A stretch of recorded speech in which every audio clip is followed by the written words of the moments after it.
Alright, welcome back to the JFK Assassination Audit. This is number 25, and it's now 17 December, and just want to start off with some news here. This actually happened yesterday, or it may be 2 days ago, because the story is from either New Zealand or Australia. Anyway, so it says Biden orders 13,000 secret documents on JFK assassination released. Wow.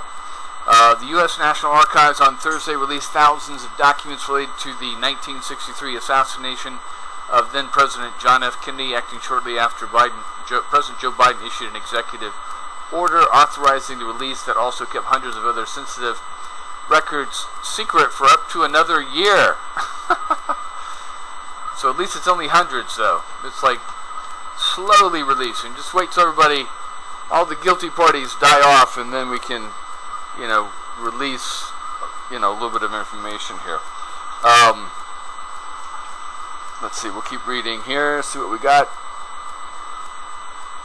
The release of the 13,173 documents are not expected to include any new bombshells or change the conclusion reached by the commission led by Chief Justice Earl Warren that Lee Harvey Oswald, a former Marine and communist activist who lived in the Soviet Union, acted alone. However, the latest catch will be useful for historians focusing on the events surrounding or around the assassination. Interesting. Uh-oh, it's going to block me unless I subscribe here. Alright. It says Kennedy was shot and killed while riding in his motorcade through Dallas on November 22nd, 1963 at the age of 46. Thousands of books and articles, TV shows, and films have explored the idea that Kennedy's assassination was the result of an elaborate conspiracy. None have produced conclusive proofs that Oswald, who was fatally shot by nightclub owner Jack Ruby 2 days after killing Kennedy, work with anyone else, although they retain a powerful cultural currency. You notice how they say 2 days after killing Kennedy, or allegedly killing Kennedy. Because remember, Oswald was never convicted in a court of law, okay? Let's just not forget that. So, to sit there and say that Oswald, even 60 years later, killed Kennedy, and then was killed himself 2 days later after killing Kennedy, is a joke, because Oswald was never convicted in a court of law, and that's just the facts. He was convicted by a one-sided commission, okay, where Oswald had no defense lawyer to stand up for him, and they could cherry-pick the evidence and just throw out what they wanted. Anyway, you know my position on that. I've gone over it many times. It says many of the documents released on Thursday belong to the Central Intelligence Agency, including several that focus on Oswald's movement and his contacts. Others focus on requests from Warren Commission investigating the assassination.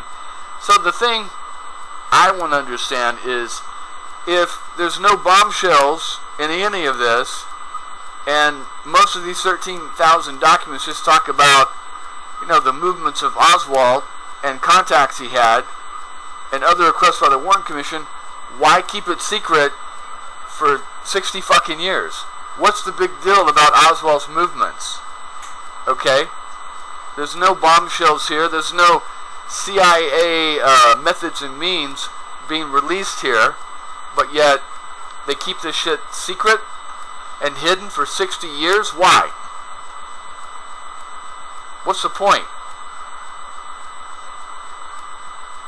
Anyway, part of the file from the CIA dated February 3, 1968, titled The Mexico City Chronology, about Lee Harvey Oswald's time in Mexico in contact with the embassy of the Soviet Union in Mexico City. The documents show that the U.S. government opened a so-called 201 file on Oswald in December of 1960. Like I was saying, when it piques someone's interest, they're going to open a 201 file. The interesting thing, though, that can't be correct, because Oswald defected September, October 1959, went to the embassy and slapped his passport down and said he was going to reveal secrets. It seems like that would have been when they opened up, October 1959, when they would have opened up the 201 file, especially with the FBI and the CIA and the State Department, at least the State Department, because that's where he went. Okay? Anyway, nearly 3 years before Kennedy's murder and after Oswald failed defection to the Soviet Union in 1959. A December 1963 document described how CIA officials in Mexico City intercepted a telephone call Oswald made in October from the city to the Soviet, from that city to the Soviet embassy. There, using his own name and speaking broken Russian, Oswald was opting travel through Cuba on his way to Russia, and was seeking a visa. Documents show. So again, we all know this. Everybody knows this story. All these documents have been released before. Again, these are just copies of copies of copies of documents that went out to different agencies about the exact same things we've been hearing about for 50 years. So why keep it fucking secret? It's the same thing they've been talking about for 50 years, okay? And I'm going to go over something here that, you know, this may not even be Oswald, because here they're saying in the documents that he's speaking in broken Russian. So obviously the person that's translating is a fluent Russian speaker, enough to know that whoever's speaking that is in broken Russian. But I'm going to play a tape. It's 4 hours long, but I'm not going to go through it all at once. But we're going to spend like 30 minutes every video going through this tape that I've got of George Munchshield and his wife. And you won't believe some of the crap they say. It's just amazing. You get a totally different picture of Oswald from them. Anyway, I mean, than what he's being painted as. It says, Oswald's hoping to travel from Cuba on his way to Russia and was seeking a visa, documents show. Again, this doesn't make any sense. Think about it. Oswald went to France, London, and then Finland, and got into Russia that way. Why wouldn't he just do the same thing? What's the guarantee that if he goes to Cuba, he'll get a visa to go to Russia? Okay? Why is it so important to go to Cuba? Why not just go straight to Russia through Germany, East Germany, Hungary, Czechoslovakia, Romania? I mean, go back to Finland. I mean, come on. Anyway. And if you listen to George Munchshield, you're going to find out that Oswald wasn't very satisfied with Russia. Okay? So what would the point be of him going back to Russia? And that he and, Oswald and his wife, were so-and-so, up and down relationship, so what's the point of going back to Russia? And the question I have is if, why not go to Washington, D.C.? Why not go to Toronto? Or Ottawa, Canada. Go to the Bahamas and go to the Russian embassy there. Why go all the way to Mexico?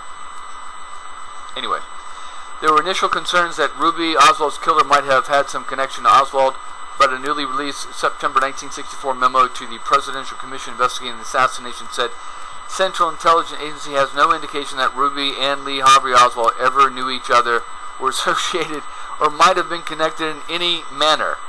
Now, when does the Central Intelligence Agency have anything to do with domestic intelligence and investigating domestic people? That's the FBI's business right there, okay? So why would the Warren Commission listen to the Central Intelligence Agency about two Americans living in the United States? The Central Intelligence Agency would supposedly have no information, would have no authority to investigate anything like that. And see, this kind of stuff just rolls off, and people don't pay it much attention because they don't know exactly what the functions are of these agencies. So just, the Central Intelligence Agency said there was no connection between Ruby and Lee Harvey Oswald, so they must be knowing what they're talking about. Well, it's just very bizarre. Okay? It's very, very bizarre. Anyway, Congress in 1992 had ordered that all remaining sealed files pertaining to the investigation into Kennedy's death should be open to the public through the National Archives in 25 years, October 26, 1917, except for those that the President authorized for further withholding. Now, if these are no big deal, okay, it's just the same shit that we've had before, why do the CIA and the FBI frantically come to Trump back in 2017 and says, oh, you can't release these, methods and means, what methods and means are going to be exposed by revealing the same damn documents that we've been getting for 60 years about about Oswald's broken Russian in Mexico City. It's just ridiculous. Anyway, in 2017, then President Donald Trump released a cache of records but decided to release the remaining documents on a rolling basis. All of the remaining JFK files were originally supposed to have been released in October 2021. Biden postponed that planned release, citing delays caused by COVID pandemic, and announced that they would be instead disclosed in two batches, one on December 15, 2021, and another on December 15, 2022, after undergoing an intensive one-year review. Well, here's two things here. The National Archives has been open even through COVID, so what's the big deal about releasing documents? Okay, and why have a one-year review of the documents? Okay, if they've already been reviewed back in the 1990s by the AARB. So it's like bullshit. And again, to me, what it says is there are other documents out there that they've taken out and are not going to ever release, and not even mention that they're there. Okay, that the only reason you have a one-year review on documents that have already been approved to be released, okay, is that you want to go in and take out stuff that's going to make you look guilty, okay, and then say, oh, we released everything. That's the only reason. So, again, it's my contention that right-wing rogue elements of the CIA, the FBI, the Secret Service, the U.S. military, and anti-Castro Cubans and CIA contractors were the ones that committed the assassination. And so what happened, not all the CIA, not all the FBI was involved. They were caught off guard. Okay? And so they've spent, especially the first couple of years, covering their ass. Okay? So it doesn't come back and bite them in the ass. And also covering up any connections between them and these right-wing elements. Okay? Because they may have done things, authorized operations, authorized funding for things that they thought was for killing Castro, and it was actually turned around and used to kill Kennedy. That's the only reason you would hide documents, okay? Because the guilty party, I'm going to tell you like this, the guilty parties are not going to be writing memos back and forth to each other going, oh yeah, we're going to kill Kennedy on November 22nd at 12:30 in Dallas. And make sure you're there. Be there or be square. They're not going to be doing that. Okay? The only reason to hide documents and destroy documents is for the establishment association with these right-wing groups.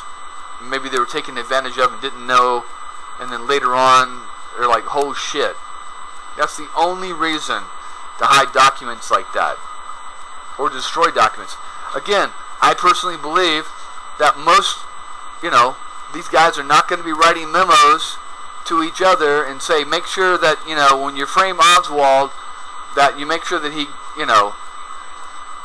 puts his fingers all over this curtain rod package. They're not going to say that. They're not going to send a fucking memo. They're not going to send an email.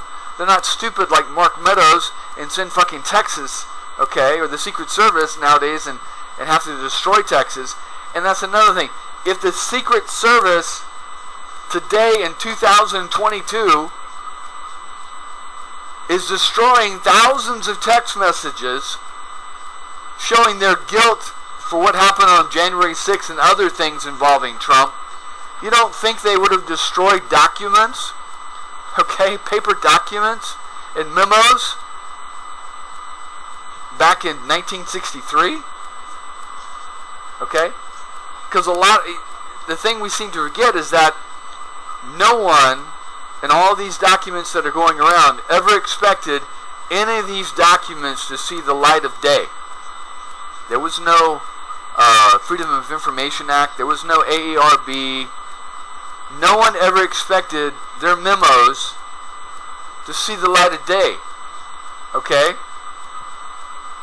So that's why they send them around, and that's why they destroyed most of the ones that, imply that they're guilty or, show, and they always use the same fucking excuse, methods and means.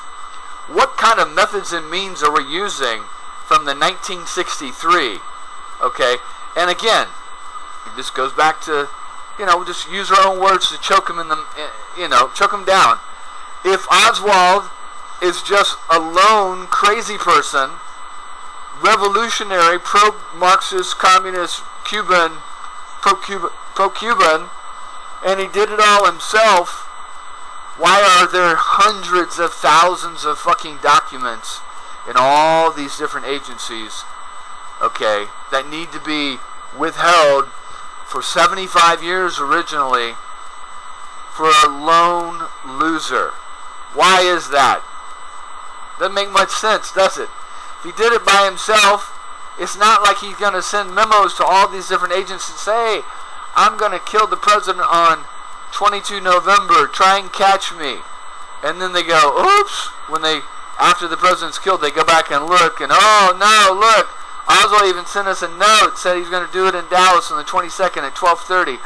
Oh my God, we can't have that release. 75 years. Okay? It just doesn't make any fucking sense. Anyway. It says, with Thursday's release, 95% of the documents in the CIA's JFK assassination records collection will be released in their entirety, a CIA spokesman said in a statement, and no documents will remain redacted or withheld in full after an intensive one-year review of all previously released information. And we'll do it like this also. Let me explain something to you. When the AARB goes through these documents, these are documents, they went to the CIA, the FBI, all the relative agencies and says, oh, can you please look through your files and see if you have any documents about JFK or the assassination or of Oswald, please? It's not like the ARB had warrants from a judge and went and raided, like Mar-a-Lago, and raided and found documents that these agency had. They made a request to the agency, and the agency's like, oh yeah, here, this is like, oh yeah, this is Scouts of Honor, this is all we have, yeah, this is it right here. Yeah, we don't have anything else related to the JFK assassination. Yeah, we don't have anything. Trust us. We're honest. We're the CIA and the FBI.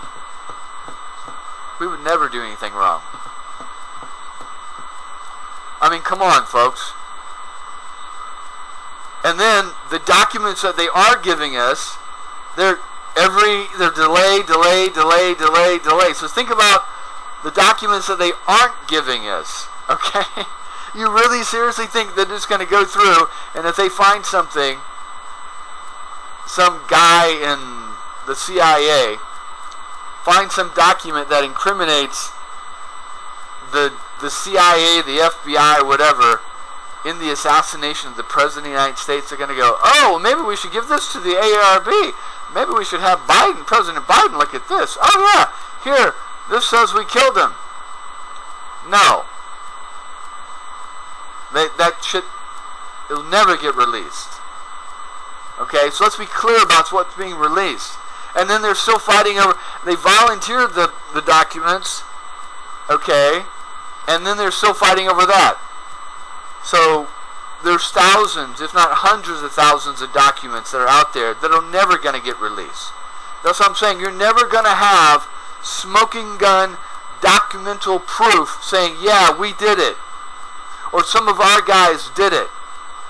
We killed the president because we disagreed with his softening of the stance of the Cold War against the Soviet Union, and his softening of the stance on Cuba, and his wanting to withdraw troops from Vietnam, and all these other litany of reasons that everybody involved in the assassination, from the FBI, the CIA, the Texas oil billionaires, the mafia, the anti-Castro groups would want to kill Kennedy.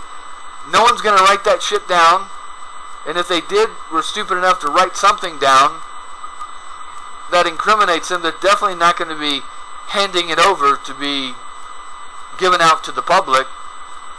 Okay? And let's think about it here. Okay? It's got to be serious shit because, okay, I just did some math here. So Lee Oswald was born in 1939. He was 24 at the time. If Lee Oswald had lived, he would have been 83 today, or now. 83. And most of the people involved in the CIA and FBI, Bannister, all these other guys, Hoover, were 20, 30 years older than Oswald. So they would have been in, they're hundreds. They would have been JFK's age or older. Dulles was older than JFK. He was like in his 60s. So what possible documents are out there would embarrass a 120-year-old man? Okay? If they had lived. I don't know. Anyway, all I'm saying is I don't believe for a minute that any smoking gun documents are going to be in these releases. Okay? I don't believe for a minute. Now, what you will have are circumstantial, relevant documents, okay? And I'll put it to you like this. If you have a house and you burn that fucking house to the ground, that house is not going to be there anymore, but you're still going to have that foundation. There's going to be pipes, for the water, and electrical cables from the street. There's going to be electrical bills, water bills, there's going to be mortgage payments, there's going to be some kind of blueprint plan down at the county office showing how that was built, and there's going to be contractor estimates and statements and plans from people, like that. And then you're going to have people that actually built the house, that nailed the nails and, did the payroll for the people working on the house, and the guy that put in the electrical wiring, and the guy that put in the carpet. So there's going to be witness testimony that that house actually did exist. Even though the house isn't there anymore, it's been burnt to the ground, you still have the concrete foundation still going to be there. Okay? So there's going to be proof there was a house there. There's going to be documents like water bills, electrical bills, like I said, blueprints down at the county office. Even if they burn the house to the ground, they can't get rid of everything. It's the same thing with this. They may have burnt everything as much as they can, but there's going to be circumstantial things, documents, okay? And that's all we're going to really have. But those circumstantials, if you get enough of those together, you can make a case that somebody here, there was involved. Even though all those people are dead now.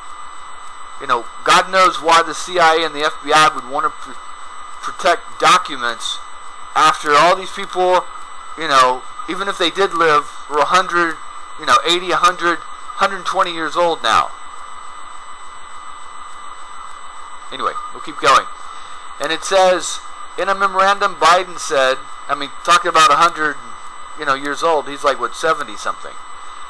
Said that until May 1st, 2023, the National Archives and the relevant agencies shall jointly review the remaining redactions in the records that had not been publicly disclosed. After review, any information withheld from public disclosure that agencies do not recommend for continued postponement will be released by June 30th, 2023. So I'm sure there's going to be other documents that are, still not going to be coming out. Anyway, that's my take on that shit right there. There's another article here about the same thing. Hold on one second. Alright, so I wanted to finish up with this Carcano shooting here. See if we can get some more insight. Let's see, does he fire this weapon anymore?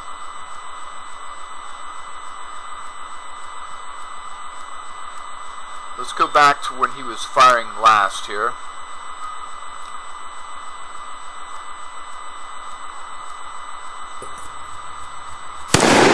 Right. You see that right there? You see the finger action? Okay. Oswald's fingerprints would have been all over the stock of that rifle, and there's not one damn fingerprint. A thumbprint would have been on it. How can you handle a rifle with your oily, sweaty palms? You're just about to kill the president. You're nervous as hell. Okay? You're sweating like crazy, and your hands are sweating like crazy, and not leave any fucking fingerprints. Impossible.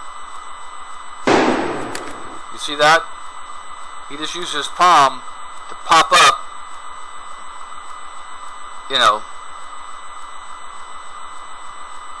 to reload the rifle there. Would have left some kind of palm print on that ball, that metal ball.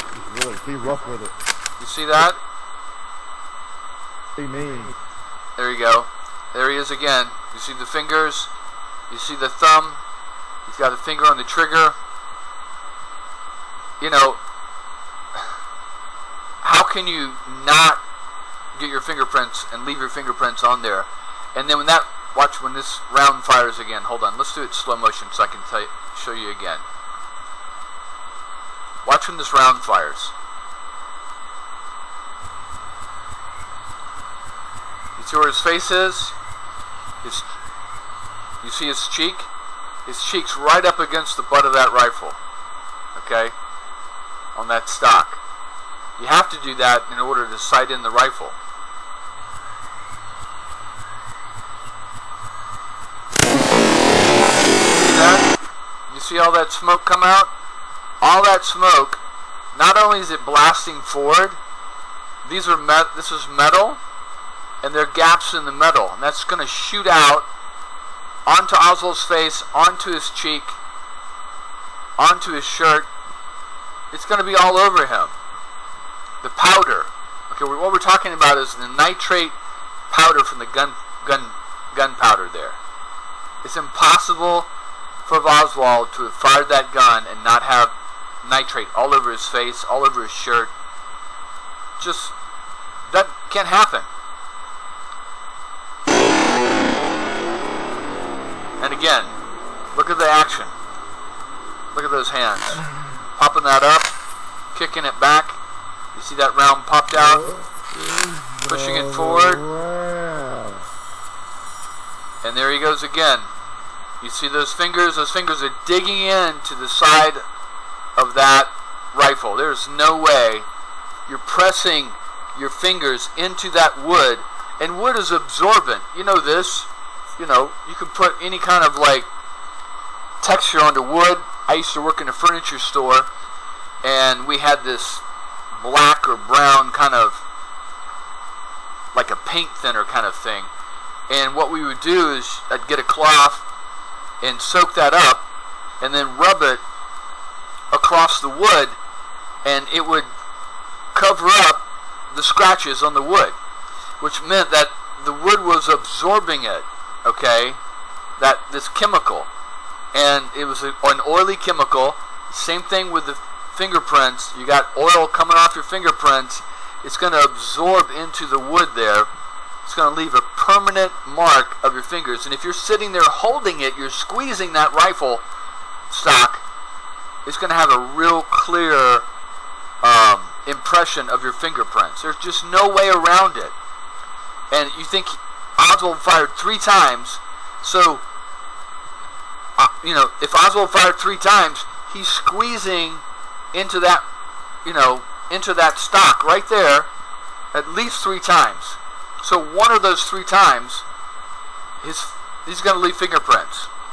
It's impossible not to do it.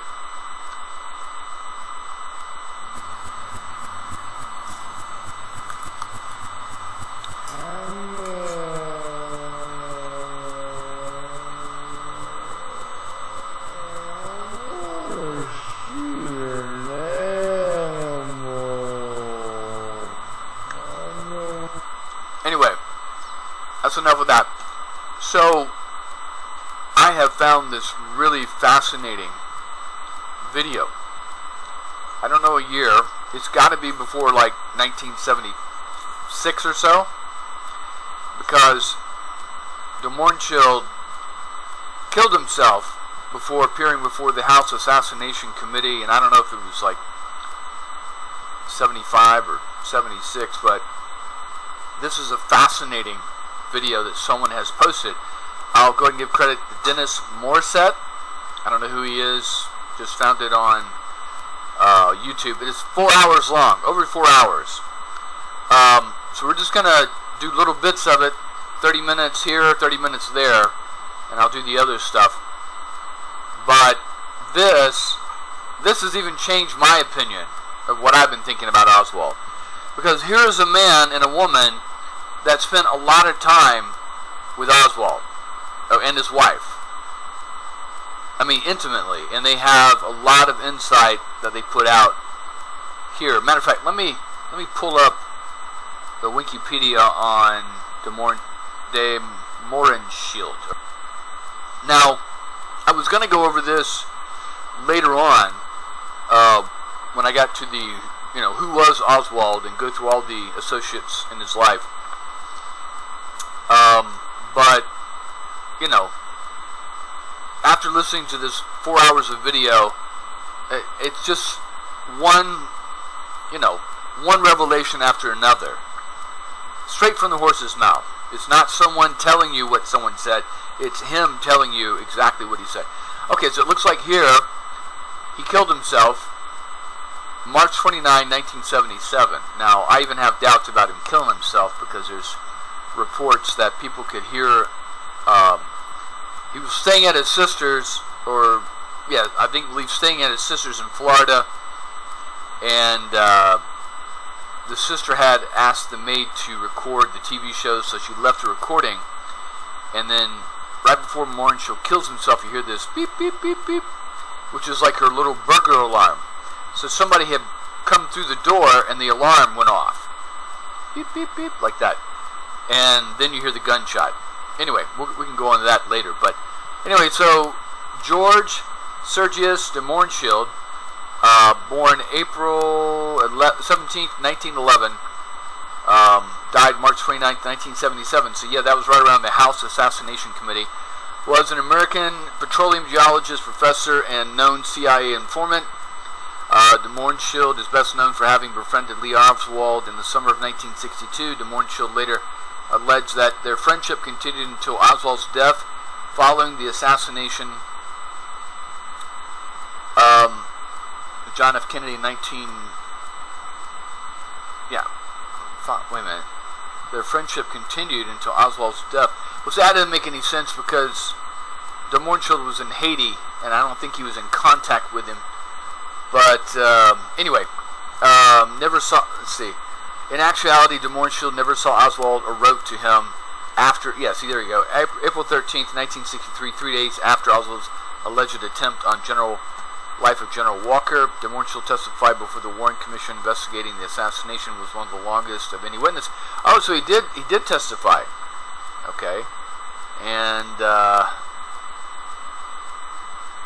let's see here. Wow, was married 4 times. Interesting.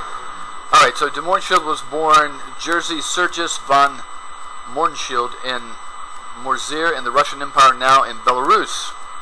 On April 4th, in the old-style Russian Julian calendar, he had an older brother, Dmitry. His aristocratic father, Sergei Alexandrovich von Mohrenschildt, was of Baltic, German, Swedish, and Russian descent. De Mohrenschildt's mother, Alexandra, was an aristocrat Polish, Russian, and Hungarian descent. Sergei von Mohrenschildt was described by his son as the Marshal of Nobility of the Minsk Governorate. Oh wow, so he was in Minsk also. From 1913 to 1917. A civil rank or actual civil counselor corresponding to a major general. In 1920, during the Russian Civil War, Sergei von Mohrenschildt was arrested by the Bolsheviks for anti-Soviet agitation.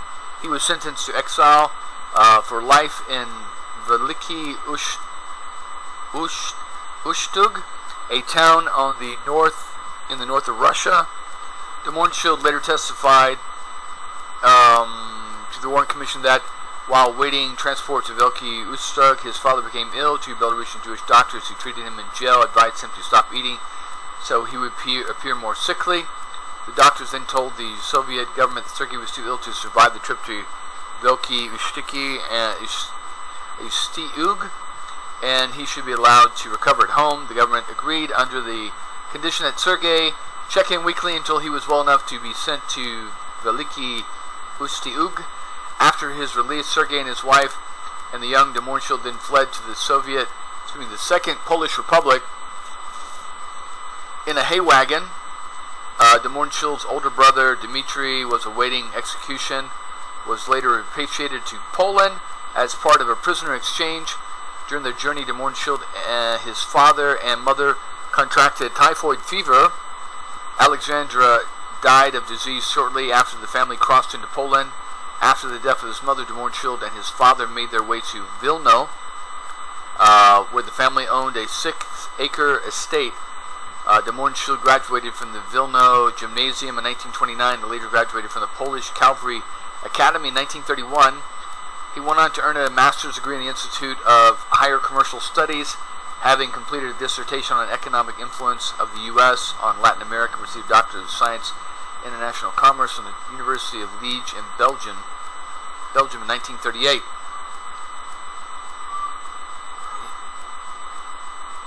Interesting. I don't see anything about geology there, or oil. Anyway, George von Mohrenschildt immigrated to the United States in May 1938, after which he legally changed his nobility particle in his name from the German von to the French de. According to de Mohrenschildt, he gathered information about people involved in pro-Nazi activities, such as those bidding for U.S. oil leases on behalf of the Nazi government before the U.S. became involved in World War II. De Mohrenschildt testified that a further purpose of this data collection was to help the French outbid the Germans. De Mohrenschildt, it says, de Mohrenschildt spent the summer of 1938 with his older brother Dmitry von Mohrenschildt on Long Island, New York. Like George, Dmitry was a staunch anti-communist, but also an agent of the General William Donovan's OSS, and during the Cold War, one of the founders of the Radio Free Europe and Radio Liberty. Now, the reason I'm reading through all this so you can get kind of a understanding of where de Mohrenschildt's coming from. And it says, while in New York, de Mohrenschildt became acquainted with the Bouvier family, including the young Jacqueline Bouvier, that's Jacqueline Kennedy, eventually, the future Miss First Lady of the United States.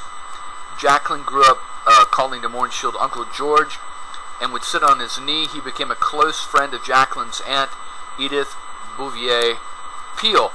Now, it's really interesting. What I've been finding out is the Georgetown set, okay, in Washington, D.C. And there's this area called Georgetown. There's a university, and it's like northwest of Washington, D.C.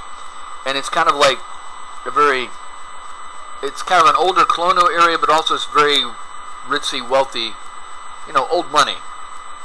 And it's amazing how many people involved in the intelligence community and the Kennedys all lived in this area. the Kennedys, I think, still have a house there. But this area of like M Street and N Street near the Georgetown University, you've got Jesus James Angleton living there.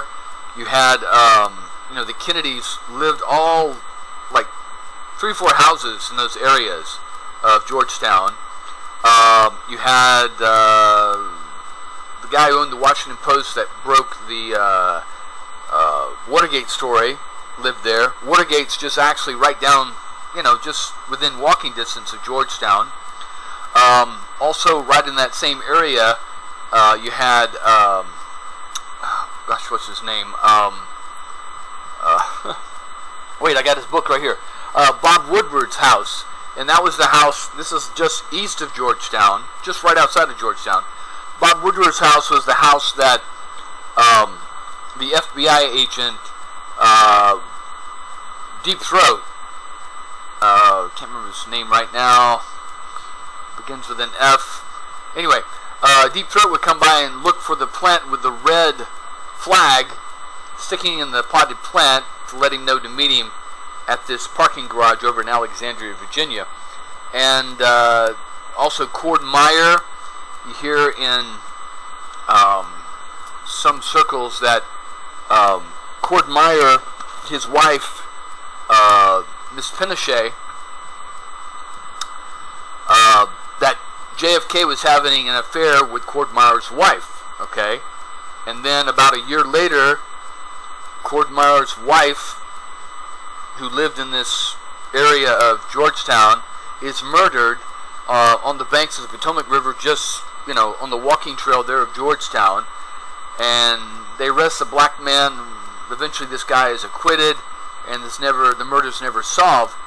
But she had also been supposedly, according to Timothy Leary, had been dropping acid with JFK in the White House. I don't know how much of that I believe, but she obviously knew something, and then she was murdered within a year before the Warren report came out. And then let's see, what else was there? It's just all amazing. And then a lot of and of course, just northeast of or almost directly north of Georgetown is the Russian embassy, and all between Georgetown and the Russian embassy is where people that betrayed our country and gave the Russians, intelligence to help them. Well, there were drop spots all over Georgetown and parks around Georgetown where they would meet Russians. And Jonathan Pollard was meeting in Georgetown with his Israeli handlers in a park there and in a museum. It's just amazing, this area, and they were all in the same area. And so it's interesting that the same, and just like northwest of there was where one of the CIA guys who was running the the anti-Castro Cubans had his house there. It's just amazing, this area. I'll have to go over it eventually when I finish up this map. But anyway, we'll get back into Des Moines Shield. So Des Moines Shield dabbled in insurance business from 1939 to 1941, but failed his broker's exam. And that's interesting, because how could you practice insurance? Because I've sold insurance, and you have to pass the exam before you can even get close to selling insurance. Anyway, in 1941, he became associated with Film Facts in New York, a production company owned by his cousin Baron Madel, also known as Baron Madel or Count Madel, who's allegedly had pro-Nazi sympathies. Des Moines Shield denied any Nazi sympathies of his own and claimed to have helped raise money in America for the Polish resistance. For this reason, Des Moines Shield made a documentary film about resistance fighters in Poland. According to a memo by former CIA Director Richard Helms, Des Moines Shield was allegedly to be a Nazi espionage agent. Now, here's one thing a lot of people don't know, okay, is that before World War II started, okay, that a lot of Americans were when you look at, okay, would we rather support Hitler, who supports free enterprise, even though he's a dictator, or Stalin, who supports communism and taking over private enterprise and farms and stuff like that? Which one would we support? So, Hitler got a lot of support from Americans before, he invaded Poland and started attacking, Great Britain.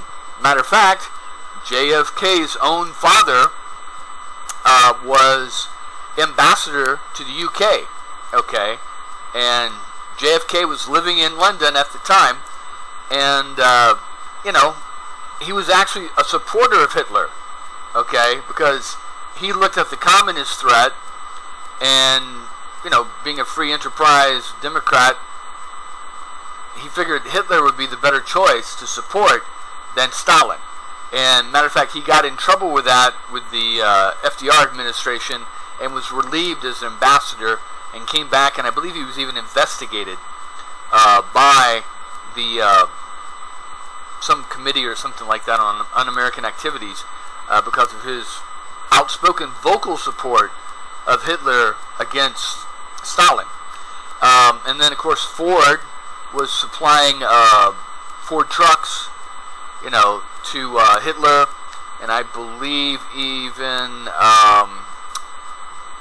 let's see, I want to say Citibank, or what became Citibank, I believe it was like the first American bank, Bank of America or something like that, was supplying generous loans to the German government, so they could go after Stalin. Even, it's my understanding that George Bush's father, Herbert Walker Bush, I believe, was investigated for his banking ties to the the Nazi government. And again, you have to look at it from the point of view of these guys back at the time that faced with the alternatives, a dictator who supports free enterprise or a communist dictator who wants to confiscate all the banks and all the capital, all the money, all the factories, all the farms. That's why they put their support behind them. So you have a lot of people, a lot of, they call white Russians, like de Mohrenschildt, that knew what communism was like, okay? And they didn't know Hitler, but they knew he was against Stalin, so they put their support behind him, okay? And anyway, so let's see what else we have here. In 1942, de Mohrenschildt married an American teenager named Dorothy Pearson. They had her daughter Alexandra, known as Alexis, and divorced in early 1944. In 1945, de Mohrenschildt received a master's degree in petroleum geology from the University of Texas. Okay, now let's not forget that, JFK was wanting to get rid of the depletion allowance, and a lot of, the oil guys in Texas were against that. And what the depletion allowance basically is when you put a pipe in an oil well, okay, there's going to be maximum amount of oil pressure and oil coming out of that hole in the first year. And every year after that, it's going to require more work, more energy to pump that oil out of that hole there, because there's less oil, okay, so there's less pressure, so you're going to have to use energy to pull energy out, okay? And so what that's called is the depletion allowance, okay? So you're basically getting free oil in the beginning, and then it's costing you money every year after that, more and more every year, to pull that oil out of the well. And that's called the depletion allowance, and I think it was something like 15-20% a year, which meant you could write off that energy cost to pull that oil out, okay, of that well. It was a tax write-off, okay? And Kennedy was against that. He thought the 25% or so was too generous, and he wanted to, bring that down, and that just made another enemy for Kennedy, besides the military, the CIA, firing Dulles and the CIA and the FBI and the mob, now you got the oil guys, with lots of money. Some of the richest men in the whole country, in the world, were, right there in Dallas, and they're all related to oil. We're going to get into this. And here's de Mohrenschildt, this anti-communist Russian, moving to Dallas, getting involved in the oil business, okay, as a geologist, and he's coming in, he's running into all of these big oil guys that are all mentioned and all didn't like Kennedy, and all coming up against Kennedy. So my thing is, you can't be part of that world and not be affected by it, okay? So we'll go on here. It says, after the World War II, de Mohrenschildt moved to Venezuela, where he worked for Pantipic Oil, a company owned by a family of William F. Buckley Sr. So how it worked is that most of these third world countries didn't have the technology, okay? So you'd usually have an American company that would send people down there. They'd send geologists to find the oil, and then they'd send down, workers to managers to manage the local workers who were drilling for the oil, okay? But on paper, the company would be owned, 49-51% by the American company. We did the same thing in Saudi Arabia. We started a company with the Saudi government called Aramco, because these guys, didn't know anything. The Saudis didn't know anything about drilling for oil. Okay, so we brought in. Matter of fact, I had an uncle, not an uncle, but my dad's uncle. So it would have been my grandfather's brother or cousin or something like that. That was involved in that business, and he was in Libya and he was in Saudi Arabia. And so basically, we built like whole little American towns out in the desert, brought in all these American workers to do the drilling back in the beginning, in the 40s, 50s, 60s, and 70s. And then slowly, we would train their people, and then their people would go to colleges and get petroleum and geology degrees and learn how to do it themselves. But the company was called Aramco. We basically owned Aramco, and then slowly over the years, the ownership, shifted from 75% American companies owning it, and it was a conglomerate of all the major oil companies that owned Aramco, except for like British Petroleum and the other foreign companies. But it was mostly American companies that owned Aramco, and eventually over the years, like every year, the Saudis would get another 1%. And eventually, I think now they completely own, or maybe 90% own Aramco. And this is why you see such a close relationship between like the Bushes and their oil companies and, other people like that, the Buckleys and things like that. In 1947, he married Phyllis Washington, the daughter of a diplomat with the State Department. They divorced in 1949. The same year, de Mohrenschildt became a naturalized citizen. In 1950, he launched an oil investment firm with his step-nephew, Edward Hooker, with offices in New York City, Denver, and Abilene. In 1951, de Mohrenschildt's third marriage was to physician Win Dede Sharples. The following year, the couple settled in Dallas, where de Mohrenschildt took a job with oil man Clint Murchison, a petroleum geologist. Now, Clint Murchison figures prominently in, the JFK assassination, and I believe you hear Madeline Brown talk about going to his ranch or house, and all these people show up, and Johnson shows up and says tomorrow, after tomorrow, the 22nd, those damn Kennedys aren't going to, bother me anymore. I believe Clint Murchison also owned the Dallas Cowboys, and then he eventually went bankrupt or something like that.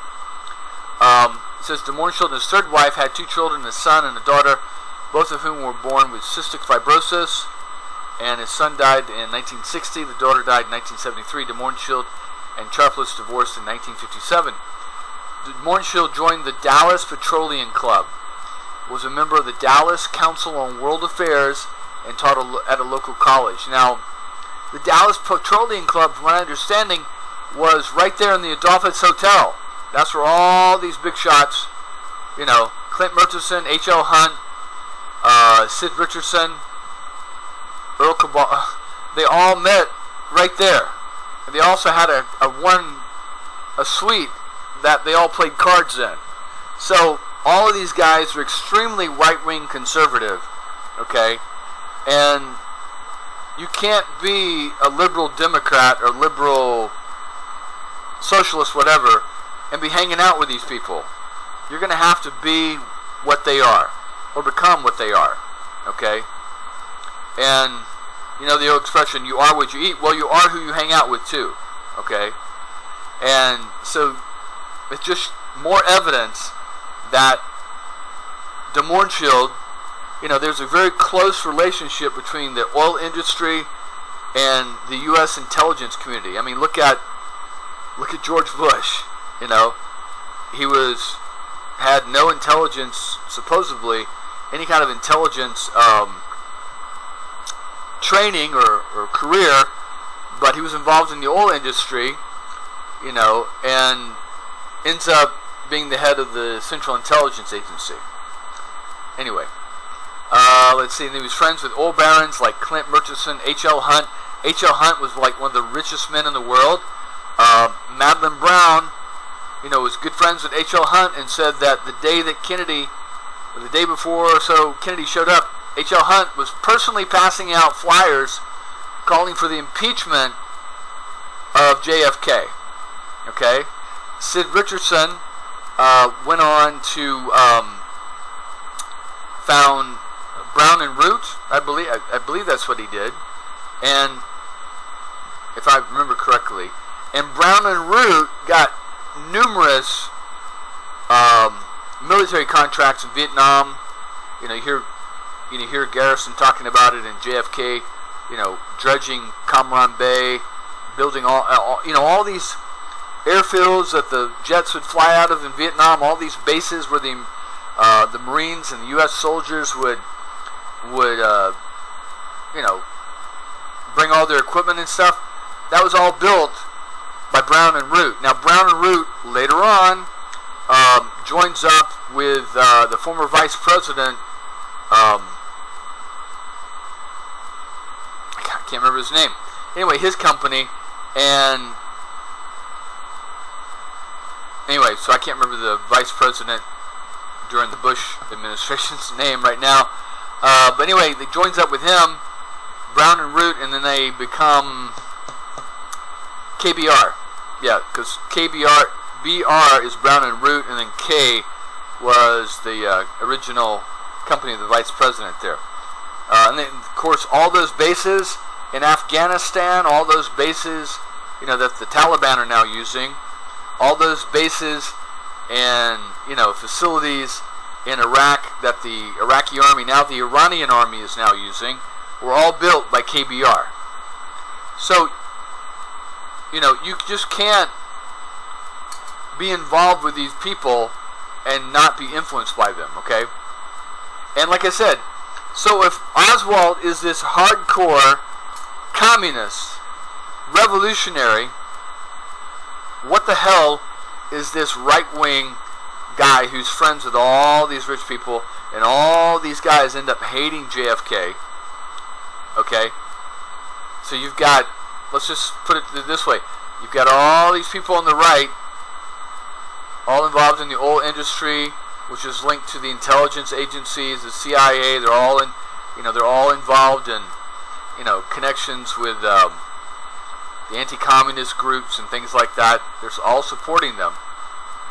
Okay, and then you've got Mohrenschildt here, this, you know, carefree geologist that wanders around Central and South America and the Caribbean, footloose and fancy free, working for all these guys, all these rich, super rich people, anti-communist, right-wing is more than Attila the Hun, but yet de Mohrenschildt finds time to spend with this little confused left-wing communist defector that went to Russia and threatened to give away military secrets. How does that work?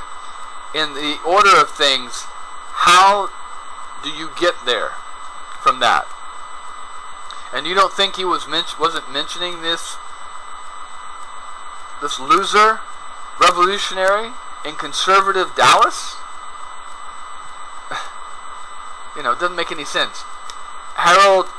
David Harold Bird owned the school book depository building that Oswald was involved in. Ted Dealey, the plaza where Kennedy was killed, was named after him. Earl Cobble was the mayor. Okay? Cobble's brother was fired by Kennedy at the CIA. I think he was like number 2 at the CIA. Okay? They started a right-wing group called the Crusade for Freedom. Anyway. So it says here, in 1957, de Mohrenschildt went to communist Yugoslavia to conduct a geological survey for the U.S. State Department sponsored by the International Cooperation Administration. While in Yugoslavia, he was accused by authorities of making drawings of military fortifications. After returning to the United States, de Mohrenschildt was debriefed by the CIA both in Washington and in Dallas. Now, if you don't think the CIA, de Mohrenschildt wasn't a trained CIA agent, not in the least. He was always, when he went to other countries, he would always get the brief by the CIA, and he would apprise them of what he saw. And the CIA does this with numerous businessmen that go overseas, okay? Because the CIA needs eyes in those countries. It's not like they can send in an agent and say, hey, I'm with the CIA, you mind if I take a look at your military facilities? You mind if I take a look at your fortifications? You mind if I take a look at your air bases, your supply chain, where you're getting your oil and electricity and dams from? They can't do that. So they use various different people. And you got to remember, this is before satellites. You know, we had maybe the U-2 spy planes, but this is before satellites. Okay? So they would use American reporters, students, even soldiers they would send over there to falsely defect. And then they would note, you know, what the cities looked like. Was there a lot of poverty? Were the buildings in disrepair? Was there electricity 24 hours a day? Was the water clean? You know, I'll put it to you this way. A country that can't serve clean water to their citizens and feed their citizens is not going to be able to fight the United States and invade other countries. Okay? It's just not going to happen. I mean, look at North Korea. Do you really think with all their guns and all their people in the military that if they're starving, okay, that they're going to be able to fight and invade South Korea? They may bomb the shit out of things for a month, but look at what's happening in Ukraine right now. Supposedly one of the best militaries in the world is getting its ass kicked by a country, you know, a third of its size. And that all has to do with the supply chain, the training, all those things. And what you would do is you would send in people to assess those things. You know, do their soldiers look underfed? You know, do they have enough ammunition? Things like that. And that's what the Mohrenschildt did. When he goes, you know, tootling through South America for a year, he's not doing it just for his own fun. He's reporting back to the United States the state of those countries. He went through Mexico. We're going to do the tape tomorrow. He goes into Mexico. He goes into Guatemala. He goes into Honduras. He goes into El Salvador. And this is like in the 1960. He goes into Nicaragua and Costa Rica. And you don't think he's not going to report back what he found? Anyway, it says, following divorce in 1957, de Mohrenschildt married his fourth wife, former dancer, model, and fellow Russian-American Jean Lagon. In June 1959, Lagon was a daughter of a director of the Chinese Far Eastern Railway, who was later killed by communists. And so you don't think she's going to be anti-communist? Maybe right-wing? From late 1960 and into 1961, he and his wife toured Central America and the Caribbean. His walking trip through Central America was made to recover from grief of losing his son in 1960 to cystic fibrosis. However, de Mohrenschildt also submitted a written report of his trip to the U.S. State Department. A photograph taken during the trip shows him meeting American ambassador in Costa Rica. So this is how you gather intelligence. You send out people that these governments aren't going to suspect: tourists, geologists, archaeologists, students, things like that, and they report back. Okay? Maybe just like Oswald. He went over, told the Russians what they wanted to hear, took observations, and then decided he'd seen enough and came back. And then was debriefed to the FBI or the CIA. We're never going to see those debriefs, okay? They would have burned those 50, 60 years ago. Anyways, that's enough on de Mohrenschildt right now. We're going to continue with this, but I just want to overemphasize, I don't know how much more to overemphasize, that de Mohrenschildt, no matter how he talks about it in the video, because if you listen to de Mohrenschildt and his wife, they're just grandma and grandpa, you know, trying to help out poor Oswald. He couldn't afford anything. But the first thing they say, though, is that all the Russians and the right Russian community in Dallas gave Marina over 100 dresses. There were so many dresses that when they moved her out to get away from Oswald, that they were just overwhelmed with how many dresses and shoes and clothing she and the baby had. The baby had a brand new carriage. The baby didn't lack of anything. And Oswald, you know, was so frugal that he got upset that these other people, he kept denying these things to his wife, because they were getting so many things from the right Russian community. So if this guy is a fucking communist and a Marxist, you know, revolutionary, why are all these white Russian, right-wing, anti-communist Russians, who knows this guy went to the Soviet Union and defected and threatened to help the Soviet Union? I mean, we're talking people that were living in Dallas whose relatives were murdered by the communists or sent to, you know, concentration death camps by Stalin. And Stalin died in 1953-54, just 4 years before Oswald, 5 years before Oswald went to Russia. But they're all helping Oswald, and they're all helping his wife. Okay? As far as they know, she could be working for the KGB. See, because the KGB have their people too, okay? Like we send people, they send people. But if any of these people really believe that Oswald was a real communist or revolutionary Marxist, do you think any of them would be helping them? You know, they took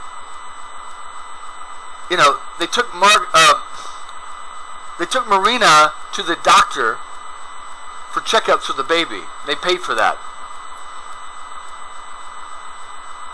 Oswald's paying off his $500 loan back to the State Department, and then he's making lots of money at Jaeger Childs.